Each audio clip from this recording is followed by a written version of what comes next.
and we have quite a few of them. Would anybody else like to say something before we take some questions from the press, please?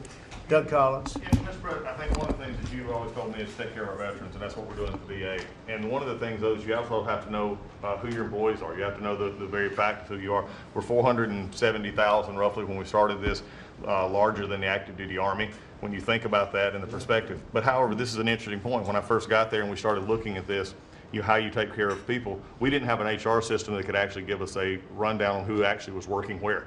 That we've had to work with that, working with our VA employees who are those liaisons. We've been able to put together an organizational chart which we can start looking at that. But the interesting part about it is about taking care of veterans, and what you've told me to do is how do we get the people in the right places. And I think when we look at this, GAO has told us we were high risk for years. The previous administration put literally tens of billions of dollars and tens of thousand employees over the last 4 years, and we saw our statistics basically stay the same or go down. Backlogs went up. You know, maybe the question is not money and employees anymore. Maybe it's the organization and how we effectively deliver for the American people. And that's what we're going to do. Well said. And you know, one thing I want to add to it, it is not necessarily a very popular thing to do. You know, you're talking about employment, you're talking about people and the lives of people.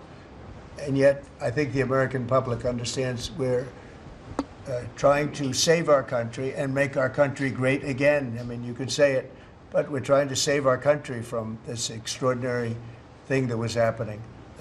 What they were doing to our country was just a horrible thing. And I have no idea how it plays out in the public. I guess you see poll numbers that are very good numbers, but I don't know what that means long term.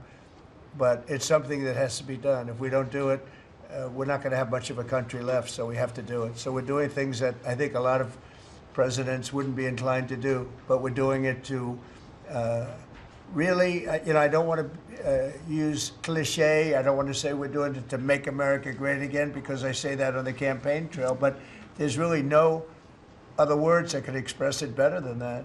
We're doing it to help our country, and our country was riddled with fat, like no country probably anywhere in the world, and we're getting rid of the fat. And at the same time, we're going to be bringing in millions of very good, high-paying jobs, and we're going to be taking in a lot of money. Our country's going to be very strong. We've been ripped off by every country in the world, friend and foe.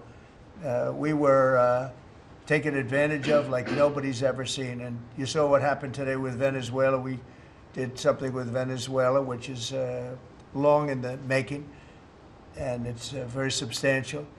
And we'll be announcing cars very shortly, and we already announced steel, as you know, and aluminum. We'll be announcing pharmaceuticals at some point in the not too distant, because we have to have pharmaceuticals. We don't make pharmaceuticals anymore in our country. And if we have problems like wars or anything else, we need steel, we need pharmaceuticals, we need aluminum, we need a lot of these things that we sort of don't make anymore, and yet we're equipped to do it all. So we'll be announcing some of these things in the very near future, not the long future, the very near future. And it'll bring in billions of dollars, billions and billions, and it'll bring in, maybe more importantly, jobs. It'll protect the jobs we have, and it's going to be really, really quite amazing.